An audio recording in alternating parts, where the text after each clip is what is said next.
Hi, it's Liz again. I'm here today to talk to you about an informational book I read called Freedom Walkers: The Story of the Montgomery Bus Boycott. And this book was written by Russell Freedman. When I was reading this book or selected this book, I had actually been reading several stories by Christopher Paul Curtis, the Bud Not Buddy books, and some of the other books by him, which first intrigued me about the civil rights movement and learning more about that particular time and period.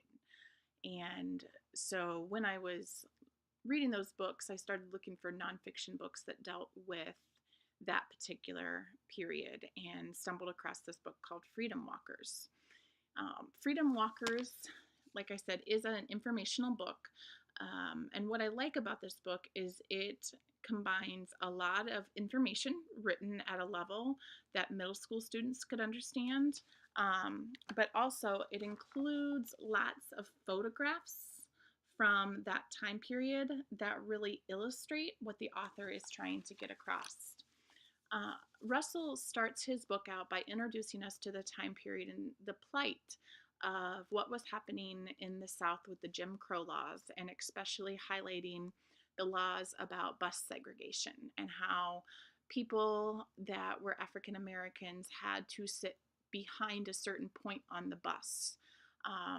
And that if the bus started to get full and there were more white people getting on, these people, even behind the line, would have to get up and take their seats. He also illustrated times where bus drivers treated the African Americans poorly. For example, sometimes there were instances where African Americans would get on and pay their toll, and then as they were exiting to enter through the back door of the bus would take off before they could get on.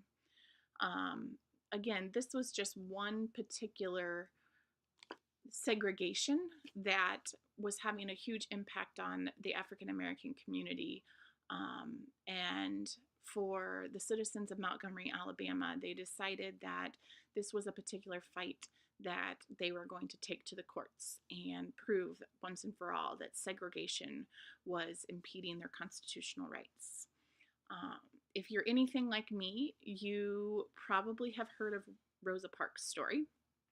Maybe even read some books about Rosa Parks, historical fiction, nonfiction, anything like that.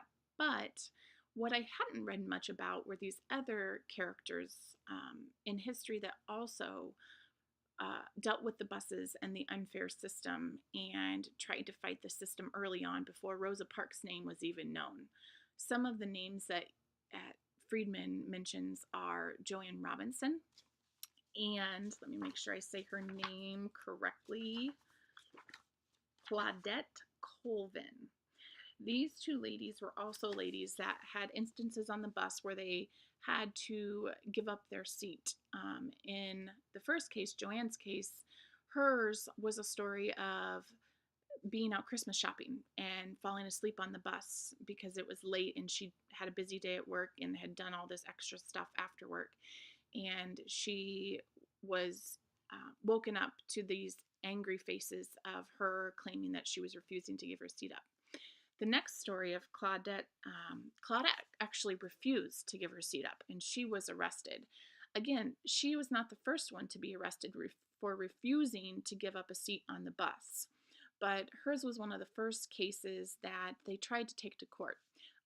The one thing that I also learned about the Montgomery Bus Boycott is that it was very well planned out through the associations of the African Americans in the South, and in particular Montgomery, including Martin Luther King.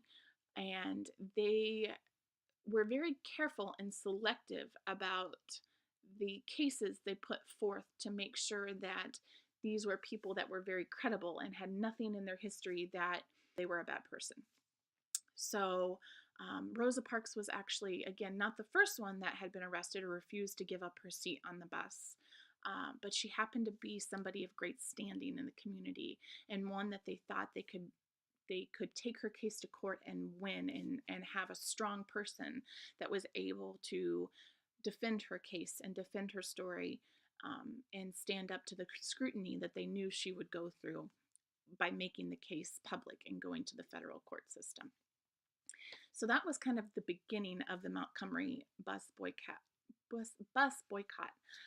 Freedman then goes on to explain the actual process of starting the bus boycott and how the association came together and finally said that in order to make change, they had to affect the economy and the welfare of these people that were not allowing them to have equal rights. And so they put together this bus boycott, and at first they didn't know if it was going to work. They didn't know if people were going to listen and refuse to get on the buses in support of their case. And so when they first woke up on that morning, again, Martin Luther King Jr. included, one of the first things they did was rush to their windows to see what was going on. And they could tell from the very first moment that people heard them and people listened, and that they were going to fight for their rights, and they were going to be able to stand up to the system. They had to do a lot, and they had to give up a lot. A lot of people had to walk to work. A lot of people had to share rides.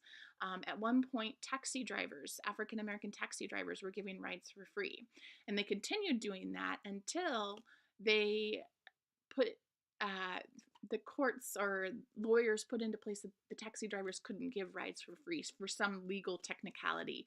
And in response to that, they came together, the African American community came together and put together some sort of, what do you say? The word is on that.